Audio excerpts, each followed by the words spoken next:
Friends and welcome to my channel.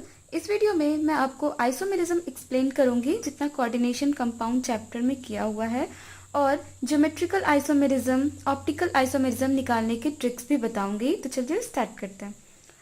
Isomerism, सबसे पहले हम लोग जानते हैं आइसोमेरिज्म होता क्या है। आइसोमेरिज्म दो ग्रीक वर्ड से मिलकर के बना हुआ है। आइसो जिसका मतलब होता है इक्वल, और मेरोज जिसका मतलब होता है पार्ट्स। आइसोमेरोज जिसका मतलब हुआ इक्वल पार्ट्स। ठीक है, आइसोमेरिज्म जानने से पहले हम लोग को जानना होगा कि आइसोमर्स किसको बोलते हैं। ठीक है, आइसोमर्स में होता क्या है ना कि जिसका मॉलिक्यूलर फॉर्मूला सेम होता है पर उसका अरेंजमेंट्स जो है ना वो डिफरेंट तरीके से होता है, उसको हम लोग आइसोमर्स बोलते हैं। ठीक है, मॉलिक्यूलर फॉर्मूला सेम और अरेंजमेंट डिफरेंट, उसको हम लोग क्या बोले, आइसोमर्स बोले। और इस फेनोमेनन को हम लोग क्या बोलते हैं, आइसोमेरिज्म। ठीक है, आइसोमेरिज्म दो टाइप्स के होते हैं, एक स्ट्रक्चरल आइसोमेरिज्म होता है और एक स्टीरियो आइसोमेरिज्म होता है। ठीक है, दो टाइप्स हुआ, स्ट्रक्चरल और स्टीरियो। स्ट्रक्चरल फर्दर चार भाग में बांटा गया है, आयोनाइजेशन, हाइड्रेट, कोऑर्डिनेशन और लिंकेज। और स्टीरियो को जियोमेट्रिकल आइसोमेरिज्म और ऑप्टिकल आइसोमेरिज्म बोलते हैं। सबसे पहले हम लोग स्ट्रक्चरल आइसोमेरिज्म में आयोनाइजेशन आइसोमेरिज्म जानेंगे कि आयोनाइजेशन आइसोमेरिज्म किसको बोलते हैं। ठीक है, तो आयोनाइजेशन आइसोमेरिज्म को जानने के लिए ना ये होता कहाँ है, सबसे पहले जानते हैं। It arises when compound give different ions in aqueous solution. जिस कंपाउंड को अगर किसी कंपाउंड को हम लोग एक्वस सॉल्यूशन में डाल देना और वो डिफरेंट आयंस में टूट जाएगा, मीन्स कि आयोनाइज कर जाएगा, तो हम लोग बोलेंगे कि इसमें आयोनाइजेशन आइसोमेरिज्म हो रहा है। ठीक है, interchange between inside and outside between the negative ligand, मतलब interchange of the negative ligands between inside and outside, उसको हम लोग आयोनाइजेशन एनर्जी बोलेंगे। जैसे एग्जांपल से समझते हैं यहाँ पे कि यहाँ पे इसका नेगेटिव लिगेंड कौन है, ये यहाँ Br2 है और एक Cl2 है, ये नेगेटिव लिगेंड्स है। अगर इनका ये इनसाइड वाला है, ये आउटसाइड वाला है, ठीक है, क्योंकि ये ब्रैकेट के अंदर है और ये ब्रैकेट के बाहर है, तो अगर इन दोनों के बीच में अगर इंटरचेंज हो जाए ना तो हम लोग बोलेंगे कि यहाँ आयोनाइजेशन आइसोमेरिज्म हुआ है। जैसे Cl2 की जगह पे Br2 आ जाए और Br2 की जगह पे Cl2 आ जाए, जैसे यहाँ पे Cl2 की जगह पे Br2 आ गया, Br2 जगह से Cl2 आ गया, तो इसको हम लोग बोलेंगे कि आयोनाइजेशन आइसोमेरिज्म हुआ है। उसी तरह से यहाँ भी होगा, यहाँ पे Cl2 जो नेगेटिव लिगेंड्स है इनसाइड और आउटसाइड के बीच में अगर इंटरचेंज होगा तो हम लोग बोलेंगे कि यहाँ पे आयोनाइजेशन आइसोमेरिज्म हुआ है। उसी तरह हम लोग हाइड्रेट आइसोमेरिज्म को जानेंगे। हाइड्रेट नाम से ही पता चल रहा है कि हाइड्रेट मतलब इसमें वाटर से कुछ रिलेटेड होगा। ठीक है, तो it arises when different numbers of water molecule is present inside and outside of the coordination sphere. मतलब हाइड्रेट आइसोमेरिज्म में आपको देखना है ना कि यहाँ पे एक भी वाटर मॉलिक्यूल प्रेजेंट है तो वो हाइड्रेट आइसोमेरिज्म होगा। एक भी, चाहे वो अंदर हो, बाहर हो, या बाहर हो, दोनों साइड बाहर हो, तब अगर यहाँ जैसे इस एग्जांपल में देखते हैं कि यहाँ पे अंदर भी है और बाहर भी है और इसमें बस अंदर है, इसका ये मतलब नहीं है कि ये हाइड्रेट आइसोमेरिज्म नहीं होगा। एक वाटर मॉलिक्यूल प्रेजेंट है ना भाई, तो ये हाइड्रेट आइसोमेरिज्म का केस हो जाएगा। ठीक है, यहाँ भी वही है, यहाँ भी वही है। अब हम लोग कोऑर्डिनेशन आइसोमेरिज्म की तरफ आते हैं। ठीक है, कोऑर्डिनेशन का मतलब होता है कि कोऑर्डिनेट करना। ठीक है, कोऑर्डिनेट मतलब सिंपल से वर्ड में आप समझिए कि कोऑर्डिनेशन आइसोमेरिज्म वहां होगा जहां पे कोऑर्डिनेट होगा, मतलब जो जोड़ करके रखेगा जिसको। ठीक है, due to presence of both cation and anion both interchange ligands between two coordinate sphere. ठीक है, यहाँ पे होता क्या है ना कि जो यहाँ पे दो आपको दो कॉम्प्लेक्स दिया हुआ होगा, ठीक है, एक और ये एक दो। ठीक है, यहाँ पे अगर सेंट्रल मेटल एक दूसरे से इंटरचेंज कर लेना तो हम लोग बोलेंगे कि यहाँ पे कौन सा आइसोमेरिज्म टेक्स प्लेस हो रहा है, तो यहाँ हम लोग बोलेंगे कोऑर्डिनेशन आइसोमेरिज्म टेक्स प्लेस कर रहा है। सेंट्रल मेटल का एक्सचेंज, ठीक है, जैसे CO के जगह पे Cr आ जा रहा है और Cr के जगह पे CO आ जा रहा है यहाँ पे। उसी तरह यहाँ पे भी देखेंगे तो यहाँ पे क्या कोऑर्डिनेशन करना है, तो हम लोग को कोऑर्डिनेशन आइसोमेरिज्म करना है, तो यहाँ पे हम लोग को करना क्या है, यहाँ पे देखेंगे PT है और यहाँ पे Cu है, PT के जगह पे Cu को ले आना और Cu के जगह पे PT को लेना है। तो PT के जगह पे Cu, उसके बाद बाकी जैसे है वैसे सेम एज इट इज उतार देना है इसको। और Cu की जगह पे क्या ले आना है, PtCl4, इसको एज इट इज उतार देना है। ठीक है, तो कोऑर्डिनेशन समझ में आ गया कि क्या है। अब आते हैं लिंकेज आइसोमेरिज्म में। लिंकेज किसको बोलते हैं? लिंकेज मतलब होता है कि लिंक करना। जैसे लिंकेज आइसोमेरिज्म के लिए ना आपको एक एम्बिडेंटेंट लिगेंड प्रेजेंट होना जरूरी है। देख, जैसे यहाँ पे NO2 माइनस है, ठीक है, NO2 माइनस, इसको हम लोग अगर NO2 माइनस लिखते हैं तो इसको हम लोग नाइट्रो बोलते हैं। और इसी स्ट्रक्चर को हम लोग इस तरीके से भी लिख सकते हैं, ONO माइनस, इसको हम लोग नाइट्रीटो लिखते हैं। ठीक है, उसी तरह CN माइनस को भी लिखते हैं। CN है तो इसको हम लोग साइनो बोलते हैं, अगर NC है तो इसको आइसोसाइनो बोलते हैं। ठीक है, तो लिंकेज आइसोमेरिज्म में हम लोग को करना क्या रहता है ना कि अगर कोई कॉम्प्लेक्स दिया हुआ है तो वहाँ पे सबसे पहले हम लोग को देखना है कि यहाँ पे एम्बिडेंटेड लिगेंड है, तो यहाँ पे हम लोग को दिख रहा है कि यहाँ पे एम्बिडेंटेड लिगेंड है NO2। ठीक है, तो NO2 को हम लोग किस तरीके से और किस तरीके से रिप्रेजेंट करते हैं, जैसे CO है, NH3 है, इन सबको हमको कुछ नहीं करना है। ठीक है, यहाँ पे एम्बिडेंटेड लिगेंड है दिखा हम लोग को, तो हम लोग इसको और किस तरीके से रिप्रेजेंट करते हैं, ONO। ठीक है, तो यहाँ पे ONO ये लिख करके ब्रैकेट क्लोज। बस जहाँ पे एम्बिडेंटेड लिगेंड दिखे उसको दूसरे तरीके से रिप्रेजेंट कर देना है और एज इट इज उतार देना है हम लोग को। यहाँ पे भी वही करना है, यहाँ पे NO2 दिख रहा है तो यहाँ पे भी ONO लिख करके इसको एज इट इज रहने देंगे। ठीक है, स्टीरियो आइसोमेरिज्म दो टाइप के होते हैं, एक ज्योमेट्रिकल आइसोमेरिज्म और ऑप्टिकल आइसोमेरिज्म। ठीक है, तो ज्योमेट्रिकल आइसोमेरिज्म को हम लोग सबसे पहले देखेंगे। और ज्योमेट्रिकल आइसोमेरिज्म होता कहाँ है, सबसे पहले ये जानना होगा। ज्योमेट्रिकल आइसोमेरिज्म दो जगह पे होता है, जिसका कोऑर्डिनेशन नंबर 4 होगा और कोऑर्डिनेशन नंबर 6 होगा ना, ये वही दो जगह पे होता है ज्योमेट्रिकल आइसोमेरिज्म। तो सबसे पहले हम लोग देखेंगे कि कोऑर्डिनेशन नंबर 4 वाले में कहाँ कहाँ होता है। ठीक है, तो कोऑर्डिनेशन नंबर 4 है जिसमें, तो उसको हम लोग स्क्वायर प्लेनर, उसका शेप के नाम से जानते हैं, स्क्वायर प्लेनर या फिर टेट्राहेड्रल ज्योमेट्री के होते हैं, जिसको हम लोग कोऑर्डिनेशन नंबर 4 वाले में बोलते हैं।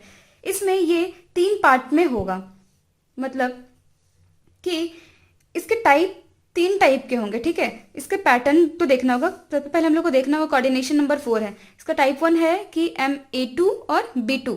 ठीक है, A2 और B2 4 है, तो हम लोग को देखना होगा ना पहले 4 है कि नहीं, यहाँ पे कहीं 5 हो गया, 6 हो गया, तो हम लोग को तो नहीं पता चलेगा ना कि यहाँ टेट्राहेड्रल है कि नहीं। तो सबसे पहले हम लोग को ये देखना होगा टेट्राहेड्रल ज्योमेट्री का है या नहीं। तो ये 2 + 2 4, हाँ ये टेट्राहेड्रल ज्योमेट्री का है। तो MA2 और B2 फॉर्म जो होगा ना, उसमें 2 ज्योमेट्रिकल आइसोमेरिज्म मिलेगा आपको। ठीक है, कैसे बताती हूँ। A2 B2 को हम लोग अरेंज करेंगे। पहले A यहाँ लिखा, 2A है 2B है, तो अरेंज करके लिखा। ए एक साइड में है, इसको हम लोग सिस फॉर्म बोलेंगे। ठीक है, और ए ऑपोजिट साइड में है, इसको अरेंज कर रहे तो ये ट्रांस फॉर्म में है। तो 2 ज्योमेट्रिकल आइसोमेरिज्म मिला हम लोग को, कौन कौन सा, एक सिस और एक ट्रांस। ठीक है, उसी तरह एक एग्जाम्पल है यहाँ पे, इसको मैंने अरेंज करा। ठीक है, तो यहाँ पे हम लोग को देखना है कि CL एक साइड है और यहाँ पे CL ऑपोजिट साइड है। ठीक है, तो ये सिस फॉर्म हो जाएगा और ये ट्रांस फॉर्म होगा। A2 B2 का 2 ज्योमेट्रिकल आइसोमेरिज्म मिला, कौन कौन सा, सिस और ट्रांस। ठीक है, अब हम लोग इसका टाइप 2 देखेंगे। ठीक है, वो टाइप 1 था, ये टाइप 2 है। टाइप 1 क्या था, A2 B2, MA2 B2 था। ठीक है, अब टाइप 2 क्या है, A2 BC।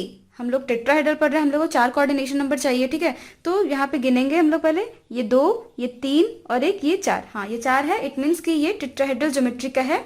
और A2 और BC फॉर्म में भी अगर आप देखें तो आपको 2 ज्योमेट्रिकल आइसोमेरिज्म मिलेगा, वो भी सिस और ट्रांस। अगर आप हम लोग इसे अरेंज करेंगे ना, तब देखिएगा 2 A मिला, एक B और एक C। ठीक है, और A एक साइड में है तो मतलब कि ये सिस फॉर्म में है, और A ऑपोजिट साइड में है, मतलब कि ये ट्रांस फॉर्म में है। ठीक है, आप इस एग्जाम्पल को एक बार अरेंज करके खुद से ट्राई कीजिएगा और सिस फॉर्म और ट्रांसफॉर्म भी देखिएगा निकाल करके। अब हम लोग टाइप 3 आते हैं, जिसका ABCD है, मतलब सारे जो एलिमेंट्स होंगे ना वो अलग अलग होंगे। ठीक है, तो हम लोग को तो 4 कोऑर्डिनेशन नंबर 4 है, तो हम लोग को 4 चाहिए। ठीक है, ये 1 हो गया, ये 2 हो गया, ये 3 हो गया, ये 4। हाँ ये 4 है, इट मीन्स कि ये टेट्राहेड्रल ज्योमेट्री का है। और ये जो सारे अलग अलग है ना, तो वो हम लोग को सारे अलग अलग हैं, तो हम लोग को याद रखना होगा कि ये 3 ज्योमेट्रिकल आइसोमेरिज्म देता है हम लोग को। वैसे तो इसका स्ट्रक्चर हम लोग अगर देखें ना फॉर्म बना करके, तो देखिए ABCD मैंने इसे 4 स्ट्रक्चर बनाया, ठीक है। तो 4 में आप ये देखोगे ना कि ये जो C और D है और A और B, ठीक है, इसमें भी सेम है, C और D इसमें भी सेम है और इसमें भी सेम है, मतलब कि हम लोग बोलेंगे ये दोनों आइडेंटिकल है, इसलिए हम लोग इसे एक ही कंसिडर करेंगे, ठीक है। तो ये क्या हो जाएगा, ये फर्स्ट स्ट्रक्चर हो जाएगा, ये सेकेंड स्ट्रक्चर हो जाएगा और ये थर्ड स्ट्रक्चर हो जाएगा, ठीक है। MABCD कितने ज्योमेट्रिकल आइसोमेरिज्म को देता है, 3 ज्योमेट्रिकल आइसोमेरिज्म को देता है। तो फिर आप बोलोगे कि मैम ये सब जो टेट्राहेड्रल ज्योमेट्री का है तो हम लोग को कोऑर्डिनेशन नंबर 4 चाहिए, ठीक है। तो MA4 भी तो है जिसमें 4 है, और MA3 भी है उसमें भी 4 कोऑर्डिनेशन नंबर है, इसमें भी 4 है, तो इसमें ज्योमेट्रिकल आइसोमेरिज्म क्यों नहीं होता है? तो इसमें ज्योमेट्रिकल आइसोमेरिज्म होता ही नहीं है क्योंकि जो अरेंजमेंट्स होगा ना, अरेंजमेंट ऑफ द लिगेंड्स, वो इक्विवेलेंट हो जाएगा, मतलब कि सेम हो जाएगा, इसी वजह से इन तीनों में नहीं होता है। इसलिए मैंने बोला कि ये 3 टाइप में ही बांटा गया है और ये 3 पैटर्न में ही होता है, A2, A2B2, A2BC और ABCD। इसी पैटर्न में ज्योमेट्रिकल आइसोमेरिज्म होता है टेट्राहेड्रल के केस में, ठीक है। ये तो टेट्राहेड्रल का केस था। अब हम लोग ऑक्टाहेड्रल कॉम्प्लेक्स के बारे में जानते हैं कि ऑक्टाहेड्रल कॉम्प्लेक्स में कहाँ कहाँ होता है। तो ऑक्टाहेड्रल के लिए हम लोग को क्या चाहिए, कोऑर्डिनेशन नंबर 6। ऑक्टाहेड्रल जानने के लिए हम लोग को पहले देखना होगा कि यहाँ पे 6 नंबर है कि नहीं, तो हम लोग यहाँ पे काउंट करेंगे। यहाँ पे A4 है 4 और B2 है तो B2 6, 8 मतलब ये 6 हो गया, मतलब कि ये ऑक्टाहेड्रल ज्योमेट्री का है। और A4 B2 जो है ये इस टाइप के जो कंपाउंड होंगे ना वो 2 ज्योमेट्रिकल आइसोमेरिज्म देंगे, वो भी सिस फॉर्म में और ट्रांस फॉर्म में। इसको अरेंज पहले करके देखिए, यहाँ पे 4 A है, ठीक है। A को सारे मैंने सारे A को एक साइड लिखा और B 2 है तो B को एक साइड लिखा। तो यहाँ पे आप देखो कि B भी एक साइड है और A एक साइड है, मतलब कि ये सिस फॉर्म में आ गया है। और यहाँ पे देखो कि B ऑपोजिट साइड में है और यहाँ पे AB का कॉम्बिनेशन बन रहा है, तो ये ट्रांसफॉर्म में आ जाएगा। एग्जाम्पल देख लेते हैं यहाँ पे हम लोग, जैसे ये है Cl, ठीक है। Cl को मैंने यहाँ पे देखिए आप, तो Cl एक साइड में है, ठीक है, और NH3 यहाँ पे है जो है वो एक साइड में है, ठीक है। NH3 यहाँ एक साइड में हो जा रहा है तो ये कौन सा फॉर्म आ जाएगा, हमारा सिस फॉर्म आ जा रहा है। और यहाँ पे अलग अलग कंपाउंड मिल रहा है कॉर्नर में, तो हम लोग बोलेंगे कि ये ट्रांसफॉर्म में आ जा रहा है, ठीक है। ये ऑक्टाहेड्रल का टाइप 1 है, कौन सा, A4 और B2, A4 B2, ठीक है। अब हम लोग टाइप 2 की तरफ जाते हैं, ठीक है, ऑक्टाहेड्रल का टाइप 2। यहाँ पे कोऑर्डिनेशन नंबर 6 चाहिए, तो A3 और B3, 3 + 3 6 हो गया, हाँ तो हो गया। तो फिर हम लोग इसमें देखेंगे कि इसमें ज्योमेट्रिकल आइसोमेरिज्म होता है, तो बोलेंगे हाँ होता है, ये 2 ज्योमेट्रिकल आइसोमेरिज्म देता है, फेसियल और मेरिडोनियल। यहाँ पे जब आप देखोगे ना, अगर आप इसका स्ट्रक्चर को बनाओगे तो यहाँ पे आप देखोगे कि ये और यहाँ पे, तो ये फेस साइड होता है और ये मर्ज साइड होता है, इसको हम लोग फेसियल बोलते हैं, इसको हम लोग मेरिडोनियल बोलते हैं, ठीक है। A3 B3 टाइप में भी हम लोग को ज्योमेट्रिकल आइसोमेरिज्म मिलता है, कितना मिलता है, 2 मिलता है, फेसियल और मेरिडोनियल। अब हम लोग टाइप 3 देखेंगे। टाइप 3 में देखेंगे ना कि इसमें एक एम्बिडेंटेड और या फिर लिगेंड प्रेजेंट होता है। अभी तक तो कोई रोल नहीं था एम्बिडेंटेड और लिगेंड्स का या फिर बाइडेंटेड लिगेंड्स का, पर टाइप 3 में 2 एम्बिडेंटेड लिगेंड प्रेजेंट होता है। एम्बिडेंटेड यहाँ पे लिगेंड मतलब कि ये कौन सा पैटर्न में आ जाएगा, MAA2A2, मतलब AA ये हमारा बाइडेंटेड लिगेंड है, मतलब 2 2 4 हो गया, एम्बिडेंटेड है तो मतलब कि बाइडेंटेड है तो 2 2 4 हो गया और ये A2 हो गया, तो इस पैटर्न में ये फॉलो करेगा। और AA2AB है, तो इसमें भी हम लोगों को ज्योमेट्रिकल आइसोमेरिज्म मिलेगा, कितना मिलेगा, 2 ज्योमेट्रिकल आइसोमेरिज्म इसमें भी मिलेगा। कौन कौन सा मिलेगा, सिस मिलेगा और ट्रांस मिलेगा, ठीक। अब हम लोग ऑप्टिकल आइसोमेरिज्म को जानेंगे। स्ट्रक्चरल आइसोमेरिज्म तो खत्म हो गया, उसके चारों पार्ट हम लोग देख लिए। उसके बाद आया हमारा स्टीरियो आइसोमेरिज्म, उसमें हम लोग ज्योमेट्रिकल आइसोमेरिज्म को भी देख लिए। अब ऑप्टिकल आइसोमेरिज्म देखते हैं, ठीक है। तो ऑप्टिकल आइसोमेरिज्म किसको बोलेंगे, ऑप्टिकल आइसोमेरिज्म किसमें होगा? ऑप्टिकल आइसोमेरिज्म उसमें होगा ना जो ऑप्टिकली एक्टिव कंपाउंड होगा।